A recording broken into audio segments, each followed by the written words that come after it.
Crónicas Pirexianas. Caminante de planos. Capítulo 1. Un hombre descendió.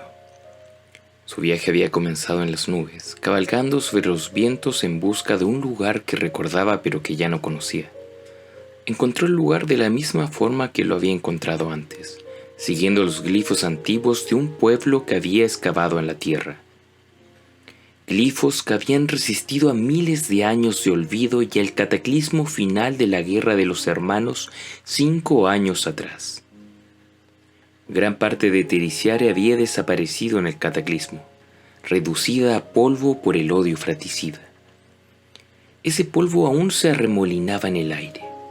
Todo el mundo tosía y las cosechas eran escasas, aunque las puestas de sol y amaneceres eran magníficas vetas de ámbar luminoso que atravesaban el cielo tratando de escapar de un mundo en ruinas.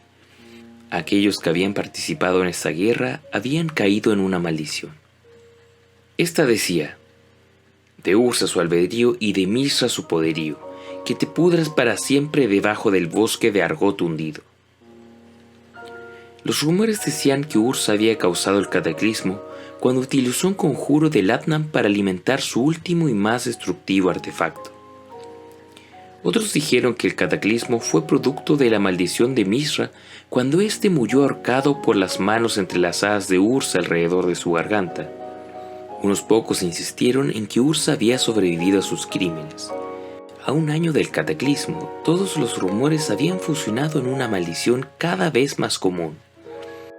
Si mi camino con Ursa me he de encontrar, con mis propias manos lo voy a mutilar, y como hizo con Mishra, a las ratas y buitres lo voy a tirar. Ursa había sobrevivido.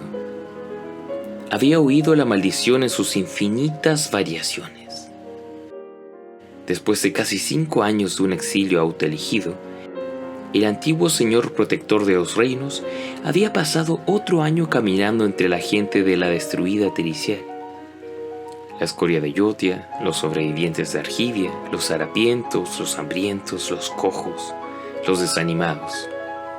Nadie le había reconocido. Pocos lo habían conocido incluso en los días de gloria. Ursa no había sido nunca aquel líder que arenga a sus tropas con la retórica. Había sido un inventor, un erudito, un artífice como no había conocido el mundo desde los Tran. Y lo único que él había querido hacer era estudiar en paz. Él había tenido una vez esa paz cerca del comienzo, y la había perdido, como había perdido todo por culpa del hombre, la abominación en que se había convertido su hermano. Un puñado de los estudiantes de Ursa había sobrevivido al cataclismo, pero ellos denunciaron a su maestro, y para no causarles problemas, Ursa no los había visitado. La esposa de Ursa, Kaila Vinkrog, también había sobrevivido. Ahora vivía en una soledad austera con su nieto, escribiendo una epopeya llamada La Guerra de las Antigüedades. Ursa no la había visitado tampoco.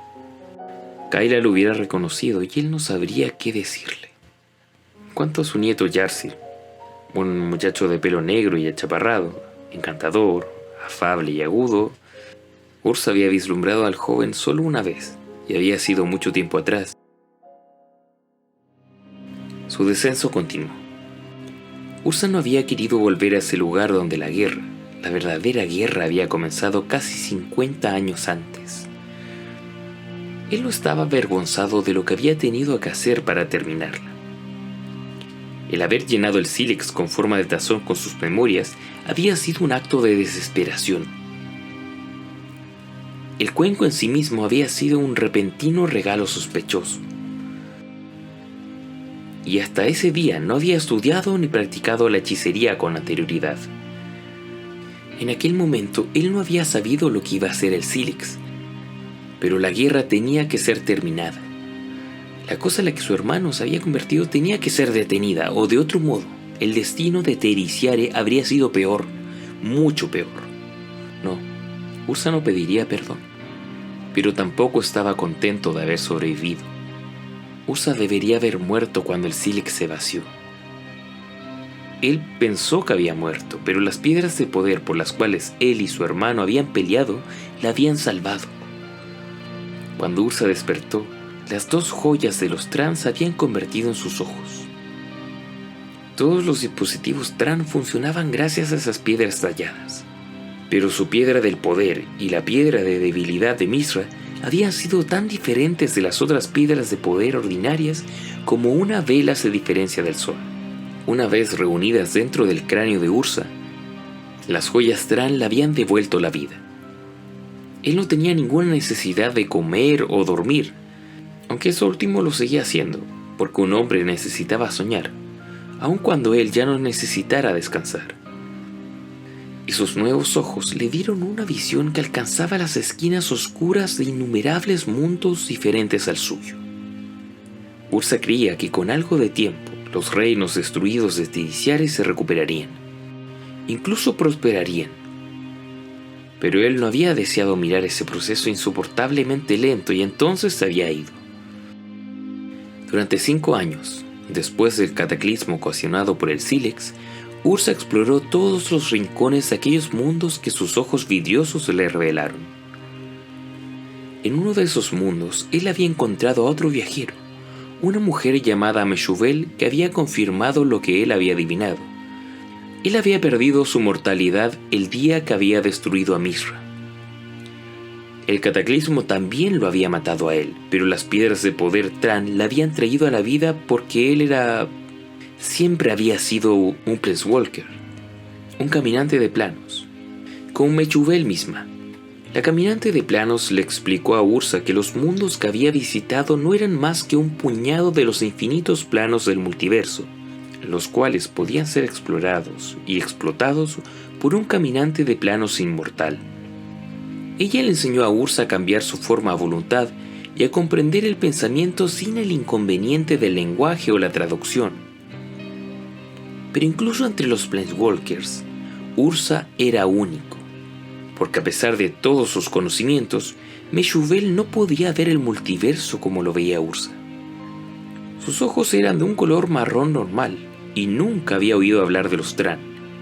Meshubel no le pudo decir nada a Ursa acerca de sus ojos, salvo que ella les tenía miedo, y les temía tanto que trató de atraparlo en un pozo de tiempo. Y cuando esto falló, huyó del plano en el que habían estado viviendo. Ursa había pensado en perseguir a Meshubel, más por curiosidad que por venganza, pero el plano que ella había llamado Dominaria, el plano donde él había nacido, el plano que él casi había destruido, arañaba su mente. 5 años después del cataclismo, Dominaria la había llamado para que regresara a casa. El descenso de Ursa terminó en una meseta erosionada por el viento. Las nubes se volvieron espesas y grises. El viento frío, afilado de hielo y polvo, arremolinó largas hebras de cabello rubio ceniza sobre los ojos de Ursa. El invierno había llegado antes de lo que Ursa había esperado. Otro regalo no deseado del sílex. Unos días más y los glifos habían quedado enterrados hasta la siguiente primavera. 4000 años antes, los Tran habían transformado esa meseta en una fortaleza aislada en la que habían resistido hasta el final. Se suponía que alguna vez había tenido un nombre, tal vez todavía seguía escrito los glifos, pero todavía nadie había descifrado ese enigmático código. Y por supuesto, nadie lo había hecho esa tarde. Los ojos enjollados de Ursa no le dijeron nada acerca del lenguaje de sus fabricantes. 50 años atrás, durante su juventud natural, Ursa y su hermano habían llamado a la gran caverna dentro de la meseta Koilos, de modo que ese nombre se mantuvo. Koilos seguía en ruinas desde aquel entonces, solo que las ruinas se habían arruinado todavía más, pero no solo por el sílex. Los hermanos y su guerra habían causado ese daño, ahuecando la meseta en busca de secretos y piedras de poder Tran. En verdad, Ursa esperaba lo peor. Mizra había capturado esta parte de Tidiciare durante la mayor parte de la guerra, y a Ursa le constaba que los aliados de su hermano habían sido más destructivos de lo que sus propios aliados habían sido. En un rincón polvoriento de su corazón, Ursa sabía que si su hermano hubiera sido capaz de devastar Koilos, incluso las sombras habrían sido despojadas de las piedras. Pero los siervos de Mizra habían apilado cuidadosamente sus escombros, casi con reverencia. Sus tiendas desmenuzadas todavía ondeaban en el viento de la tarde. Mirando más de cerca, Ursa se dio cuenta de que se habían ido de repente y sin sus pertenencias, convocados tal vez desde Argot, así como Ursa había convocado a sus seguidores para aquella batalla final 5 años atrás. Ursa se detuvo en el camino cuidadosamente excavado. Cerró los ojos y se estremeció cuando los recuerdos inundaron su mente. Él y Mizra habían luchado desde el principio en una soleada Argidia. ¿Cómo no hacerlo si él era el mayor por casi 1 año y Mizra era el hermano más querido de los dos?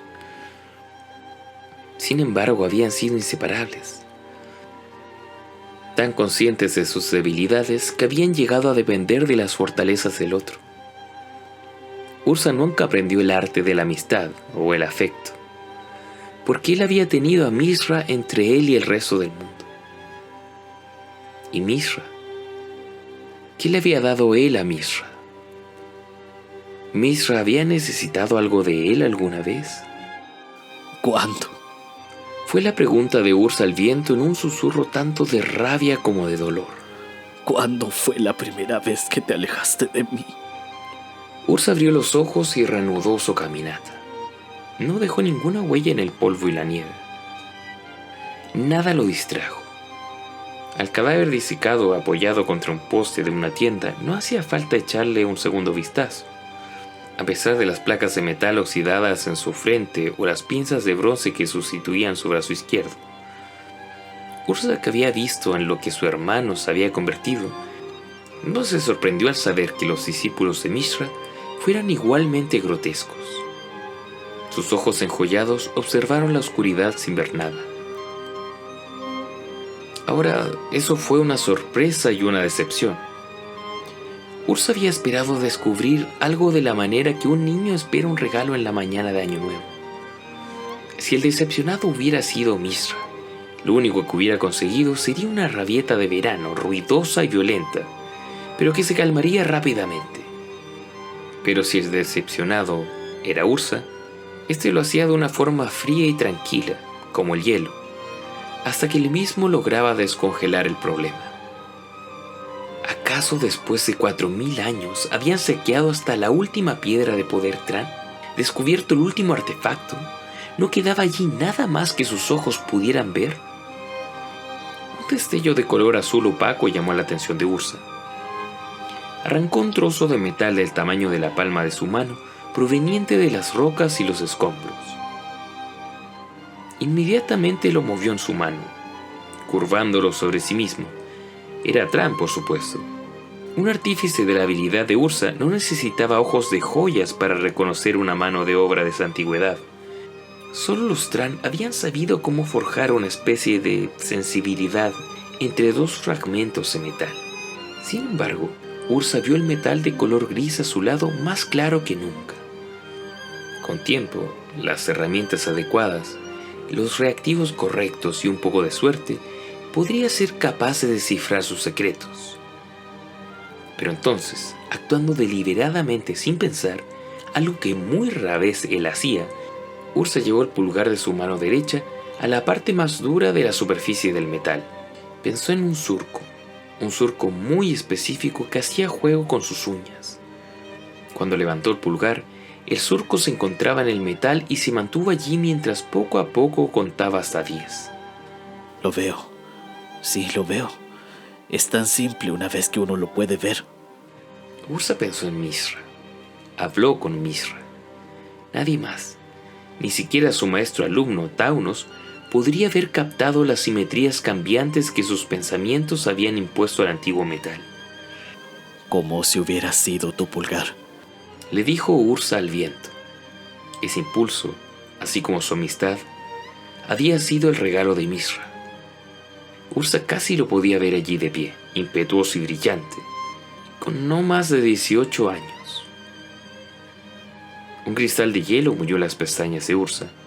Él parpadeó y vio el rostro de Mizra cortado, echó jirones, hilos de carne colgando en los engranajes de un motor brillante. ¡Pirexia!, dijo con ira y arrojó el trozo hacia la tormenta. Este rebotó 2 veces, sonando como una campana, y luego desapareció. ¡Pirexia!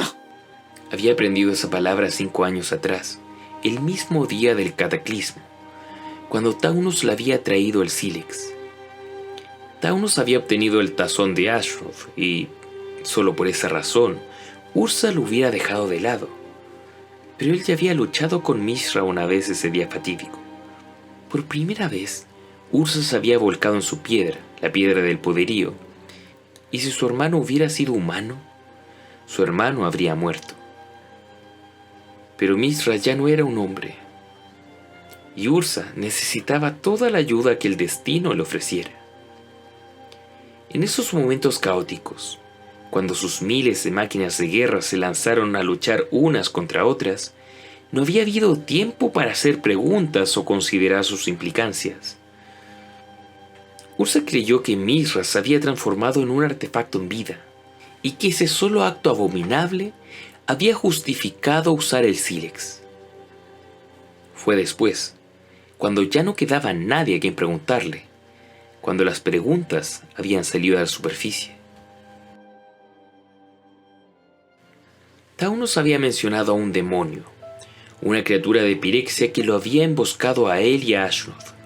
Las circunstancias que habían llevado al único amigo de Ursa y al teniente traicionero de su hermano a estar juntos en el campo de batalla en Argoth no eran importantes. Taunus y Ashroth habían sido amantes una vez, y el amor, más allá de tomarlo como una devoción abstracta hacia la investigación o hacia el conocimiento, significaba muy poco para Ursa. Por ello, la pregunta más importante había sido: ¿qué estaba haciendo un pirexiano en Argoth? ¿Por qué intervinieron a todos los artefactos, tanto los suyos como los de Mishra? Entonces, la pregunta final sería: ¿qué tenían que ver él o Mishra con Pirexia para que su demonio se haya convertido en su enemigo en común? Alguna fuerza externa, alguna fuerza pirexiana, había conspirado en contra de ellos. Caminando completamente solo a través de las ruinas de Tericiare, no pareció encontrar ninguna otra explicación. Al final, en los bosques de Argoth, solo el sílex había impedido una victoria pirexiana. Ursa había seguido la pista del sílex hacia atrás y averiguado que había llegado a las manos de Ashroth a través de una mujer llamada Loran, a quien había conocido en su juventud. Aunque Loran había estudiado a los Tran con él y Mishra, bajo la tutela de la arqueóloga Tocasia, se había alejado de los artefactos y se había convertido en una erudita en las torres de marfil de la ciudad de Tericia, una testigo de la fuerza inconmensurable que el cáliz había desatado. Los habitantes de la ciudad de Tericia habían sacrificado la mitad de sus soldados para mantener al tazón alejado de sus manos o de las de Mishra, pero no había sido suficiente. Loran había perdido el cuenco y su brazo derecho debido al infame interrogatorio de Ashroth, pero el resto de ella había sobrevivido. Ursa se había acercado con cautela a Loran, disfrazado de una mujer que había perdido a su marido y sus 2 hijos, en lo que amargamente se describía como la locura maldita de los hermanos. Loran era una sabia competente y una mejor persona de lo que Ursa esperaba, pero no era rival para sus ojos enjollados. Mientras ella calentaba el agua en un brasero de carbón, él le había robado sus recuerdos. El sílex, por supuesto, había desaparecido, consumido por las mismas fuerzas que había liberado, y los recuerdos de Loran acerca de él eran imperfectos. Eso había sido obra de Ashroth. La torturadora no dejaba nada librado al azar al encargarse de sus numerosas víctimas. Loran recordó un cuenco de cobre con incisiones de glifos Tran que Ursa había olvidado hasta que lo vio de nuevo en la memoria de Loran. Algunos de los glifos se veían tan nítidos que si los veía de nuevo los reconocería, pero la mayoría eran borrosos. Él podría haber profundizado en los recuerdos, verlos más de cerca. Sus ojos tenían ese poder, pero Ursa sabía que no debía hacer ese movimiento. Loran hubiera muerto antes de haber podido ayudarlo. Por lo que bebieron té, observaron una brillante puesta de sol y luego se fueron por caminos separados. Ursa había aprendido lo suficiente.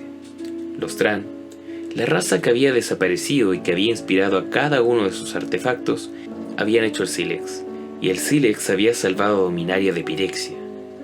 A pesar de que todavía existían misterios ocultos, había una simetría, y Ursa esperó que esa simetría fuera suficiente para poner fin a sus sueños. Había vuelto a caminar por los planos. Se había tardado 5 años, por su indeterminación, por su terquedad, pero finalmente debió reconocer que sus esperanzas habían sido en vano. Hacía 1 año que había regresado a Dominaria, al mismo Argot que había evitado desde que había terminado la guerra. Había encontrado la cima de la colina en ruinas donde había desatado la furia y el dolor de la tierra. Había encontrado el ataúd de Taunus. Taunus había pasado 5 años sellado en éxtasis dentro de ese ataúd. Para él era como si la guerra no hubiera terminado aún, y Cataclismo todavía no hubiera sucedido. Las imágenes que Taunus recordaba claramente en la superficie de su mente despierta habían sido las de un campo de batalla en caos, el pelo rojizo de Ashnod y el demonio de Pirexia. Si esta cosa ya está aquí. Taunus había recordado a su antiguo amante, las palabras de aquella que alguna vez le había torturado. Las palabras de Ashnod le habían dado a entender, al menos a Taunus, y de él a Ursa, que ella había reconocido al demonio. Un hombre, una máquina gigantesca de uniones de metal y cables retorcidos y segmentados. Ursa también lo reconoció, o al menos partes de él. Había visto cables similares salir de dentro del cuerpo hecho jirones de su hermano, uniendo a Mizra a un dragón mecánico. ¡Este es mío! Más de las palabras sensuales de Ashnod que yacían frescas en la mente de Taunus. El único amigo de Ursa trató de convencer a Ashnod. Había querido morir a su lado, pero ella no le concedió ese dudoso honor. En lugar de eso, le había dado el sílex. Los recuerdos de Taunus se lubraron rápidamente cuando éste observó que el panorama había cambiado mucho. Mientras Taunus ordenaba sus pensamientos, Ursa miraba hacia el oeste, al campo de batalla, ahora reemplazado por el océano. Ashnod, tan bella como traicionera, había engañado a todos los que cayeron en su poder. La espalda de Taunus aún conservaba las cicatrices. Mizra consideró que era una persona poco fiable y la había desterrado. Solo la volvió a recibir para la batalla final. O quizá no lo había hecho. ¿Sabía Mizra que Ashnod tenía el sílex? ¿Acaso el traidor había sido traicionado? ¿Quién había sido el títere y quién el maestro? ¿Por qué el demonio acechaba a Ashnod en el campo de batalla? ¿Cuál era la relación de Ashnod con Pirexia? Ursa había luchado con estas preguntas hasta que Taunus le había hecho las suyas propias. ¿Tu hermano? Muerto. Ursa había contestado a sus preguntas solo con monosílabos hasta que finalmente dijo: Ya estaba muerto desde mucho tiempo atrás cuando lo encontré por última vez. Estas palabras habían satisfecho a Taunus, que comenzó a hablar de inmediato de otras cosas, de la reconstrucción de la tierra y la restauración de su vitalidad. Taunus, el querido amigo Taunus, había sido siempre un optimista. Ursa lo dejó de pie junto al ataúd, con la certeza de que no volverían a verse nunca más. Por su parte, Ursa, al comprender que no había matado a Mizra con el sílex, tuvo una sensación de paz que había durado casi un mes, hasta que una nueva ola, más fuerte de culpa, lo había engullido. Él era el hermano mayor, encargado de nacimiento del cuidado de su hermano menor, y había fallado. Cuando Mizra había necesitado la ayuda de un hermano mayor, ese hermano mayor había estado en otro lugar. Había fallado a Mizra y a todo Dominaria. Su hermano había muerto solo, traicionado por Ashnod, transformado por un demonio pirexiano en una horrible amalgama de carne y artificio. Ursa había vuelto a Argot y a Taunus con la primera nevada casi exactamente un año atrás. No había querido dormir ni descansar en ninguna parte. De rodillas en la nieve, en la espera de Mishra o de su muerte, sin importar cuál vendría primero. Pero Meshubel había estado en lo cierto. Ursa había trascendido la muerte y descubrió, para su consternación permanente, que carecía de la voluntad para suicidarse. Una nueva primavera lo había liberado de su prisión de hielo. Se había levantado ni siquiera un poco más débil de lo que había estado cuando se había arrodillado. El lado izquierdo de su cara había sido corroído por amargas lágrimas que habían escapado del ojo ocupado por la piedra de la debilidad, pero había curado rápidamente en unos instantes. Y así se alejó sin heridas del lugar en que había pasado su larga temporada de penitencia. Durante su juventud, cuando Yotia, el reino de su esposa, todavía brillaba en el sol, un hombre llamado Rusco le había dicho a Ursa que el ser humano tenía muchas almas a lo largo de su vida y que después de la muerte, cada alma era juzgada según sus obras. Ursa había sobrevivido a sus almas. El sílex le había alejado de las manos de ese juicio. Ninguna penitencia detendría el dolor del fracaso. Todo lo que quedaba era la venganza. Ursa había pasado la primavera y el verano asegurándose para sí mismo que Ashnod no había sobrevivido. Había saltado a través de los planos, regresando una y otra vez a Dominaria, cada vez que sucedía algo extraño en búsqueda de una mujer que había sido demasiado orgullosa como para cambiar su apariencia o su forma. Cuando el otoño llegó y seguían sin existir rastros de ella, Ursa había vuelto su atención a Koilos, donde él y Mishra habían llegado en su madurez en busca de las reliquias Tran. Había descubierto que su memoria inmortal era falible. Su habilidad de caminar por los planos no era fácil si no recordaba bien el lugar de destino. Al final, la búsqueda de los lugares que se habían desvanecido de su memoria se había reducido a examinar grandes extensiones de tierra estéril desde el aire, aquellas que él y su hermano habían examinado en su juventud. Le había dado a sus ojos una inmortalidad para recordar solo uno de esos días que él y Mishra habían pasado en el campamento de Tocasia. El viento de aguanieve tironeaba bajo sus mangas. Ursa no era inmune a las molestias del frío, solo a sus efectos. Pensó en una capa de fieltro. Esta se extendió desde sus hombros haciéndose más gruesa debido a un forro de piel que llevaba adentro. Luego guantes, botas polares y un sombrero de ala blanda que no se movía con el viento. Continuó transitando el largo camino que los trabajadores de Mishra habían dejado. Al igual que antes, y a pesar de sus nuevas botas, Ursa no dejaba huellas. Con cada paso, el dolor presionaba a través de su cráneo. Cerca del lugar donde habían estado unidos por miles de años, sus ojos enjollados le recordaron que antes habían servido a otro propósito. Con la esperanza de aliviar el dolor, Ursa le dio la espalda a la caverna. Sus ojos palpitantes vieron las ruinas nevadas con grabados como sombras pintadas sobre tela de gasa. Nada que ver con las visiones tan reales que había sufrido el día en que había adquirido la piedra del poderío. Entonces las sombras se expandieron y comenzaron a moverse. Eran diferentes de sus visiones anteriores, pero no del todo.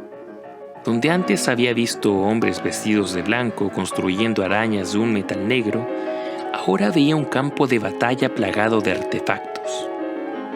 Otro Argot, pero sin el desorden demoníaco. Al principio Ursa no pudo distinguir las dos fuerzas.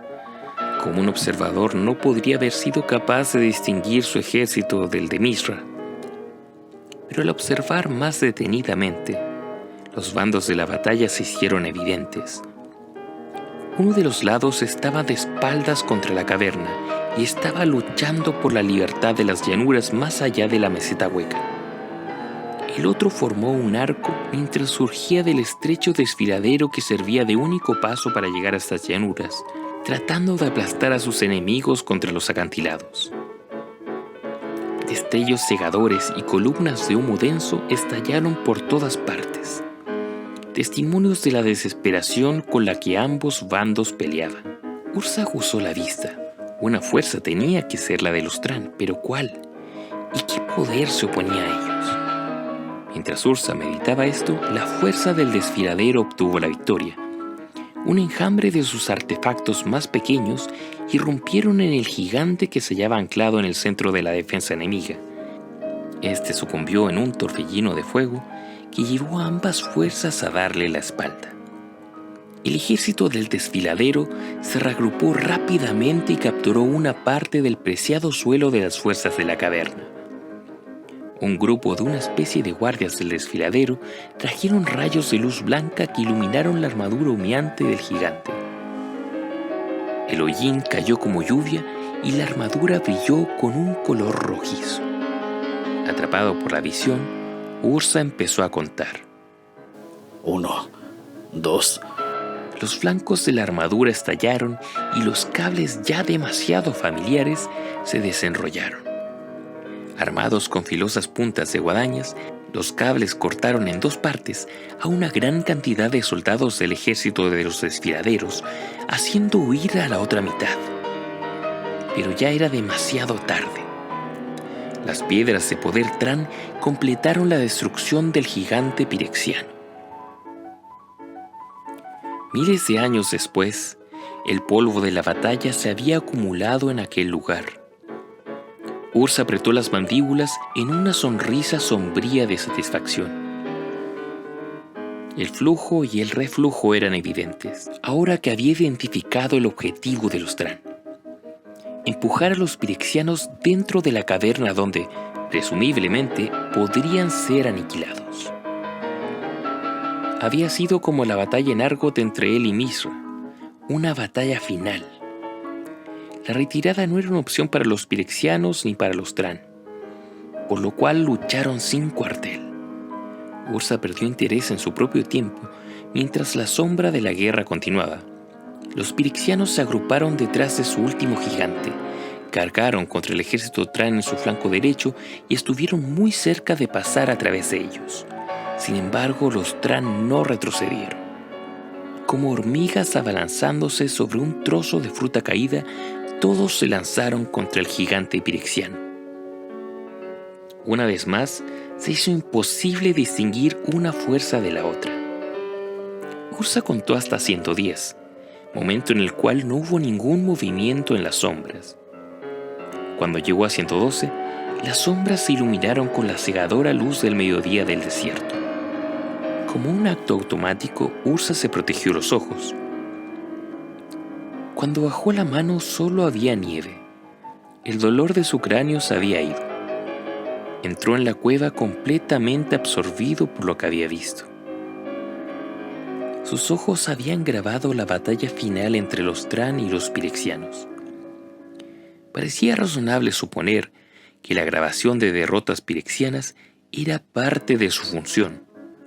A partir de esa suposición, era fácil concluir que los Tran habían tenido la intención de grabar esas piedras como una advertencia a todos los que vinieran después. Ursa había tenido una visión cuando había tocado por primera vez la que luego se convirtió en su piedra del poderío. Recordó esto mientras entraba en la caverna. A pesar de sus esfuerzos, las imágenes todavía eran parte de un sueño que fortalecía su convicción. Los Tran habían desaparecido porque se habían sacrificado para derrotar a los pirexianos. Dentro de la caverna, Ursa miró el techo áspero. Nosotros no sabíamos. Quiso explicarle a cualquier fantasma que persistiera de los Tran. Nosotros no sabíamos su idioma. No podíamos suponer lo que no podíamos entender.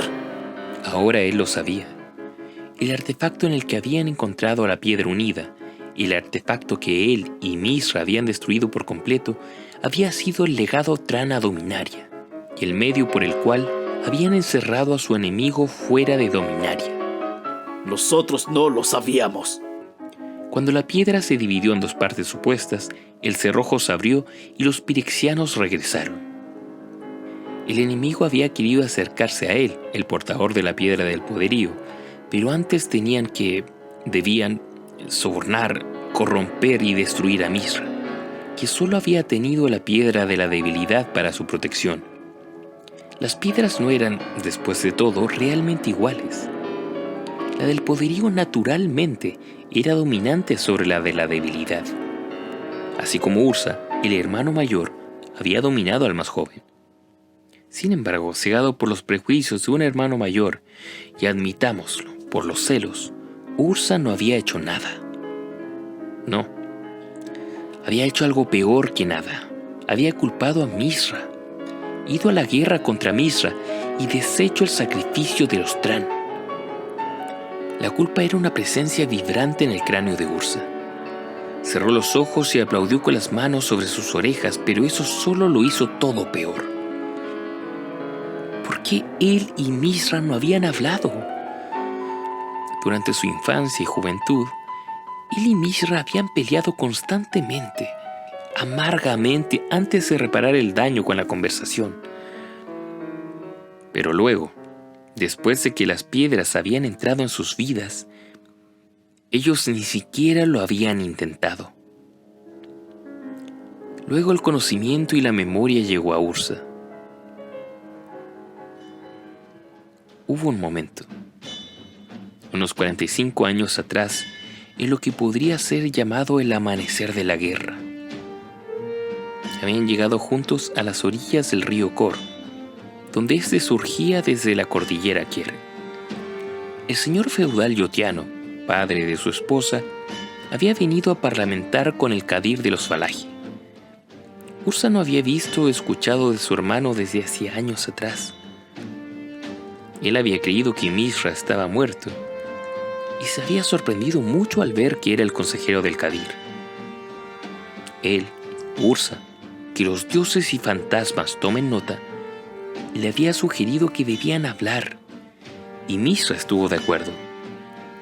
Mientras Ursa recordaba la conversación, Misra se había resistido, pero ese era el estilo de su hermano, petulante y malhumorado cuando su confianza se veía sacudida, como sin duda le pasó por la ardiente carga de la piedra de la debilidad colgando alrededor de su cuello, y los pirexianos carcomiendo su conciencia.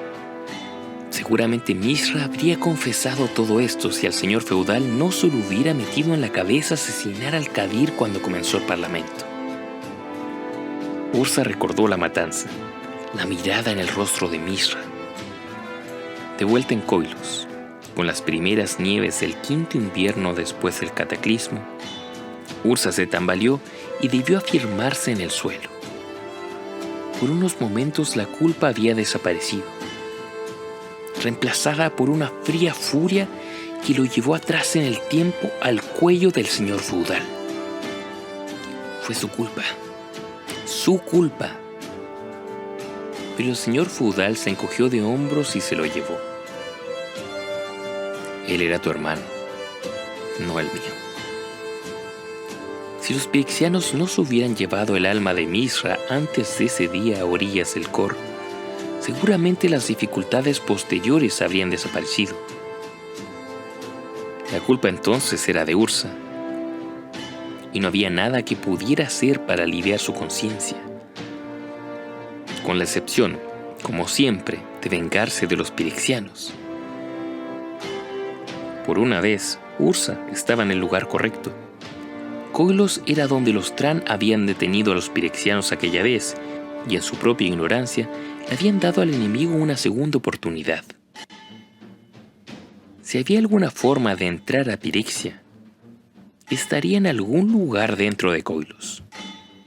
Ursa dejó huellas en el polvo mientras buscaba algún signo. El sol se había puesto. Koilos se convirtió en una tumba oscura. Los ojos de Ursa tenían su propia luz, revelando un camino menos polvoriento que cualquier otro, que lo llevó al corazón profundo de la caverna. Se encontró con una cámara rodeada de piedras de poder quemadas. 2 líneas hollín estaban grabadas en el piso de piedra arenisca. Las marcas podrían haber sido glifos Tran mostradas ligeramente entre las líneas. Ursa utilizó sus ojos para investigar el lugar, pero los glifos, si es que eran glifos, siguieron ilegibles. Maldijo y se arrodilló delante de las líneas. Aquel era el lugar. Tenía que ser el mismo lugar donde los pirexianos habían entrado en Dominaria. No había duda. Buscando hacia adelante, más allá de las líneas y las piedras de poder agotadas, había un relicario de cristal encima de una pirámide de mediana altura. El relicario estaba roto y vacío, pero la pirámide presentaba una escena exquisitamente pintada para los ojos brillantes de Ursa. El demonio que había visto en la memoria de Taunos. Rodeando la pirámide, Ursa vio otros 2 retratos de demonios y una imagen de la cámara misma con un disco negro que flotaba entre las líneas grabadas del suelo. Observó detenidamente la cámara en busca del disco, ya sea su sustancia o el interruptor que los despertara, y como otras tantas veces en su vida, Ursa falló. Cuando Ursa caminaba entre planos, comenzaba su viaje allí donde quiera que estaba y lo terminaba por un acto de voluntad o de memoria. Pero se dio cuenta que los pirexianos habían utilizado otra forma, que estaba más allá de su comprensión, al igual que el plano del que habían surgido. El multiverso era tan enorme que era casi imposible de medir y lleno de incontables planos. Sin rastros ni memoria que lo guiara, Ursa era un marinero en un mar en calma bajo un cielo nublado. No tenía idea qué camino tomar. Soy inmortal. Vagaré por los planos hasta que encuentre su hogar. Por más largo y duro que sea el viaje, yo lo haré. Y los destruiré así como ellos destruyeron a mi hermano.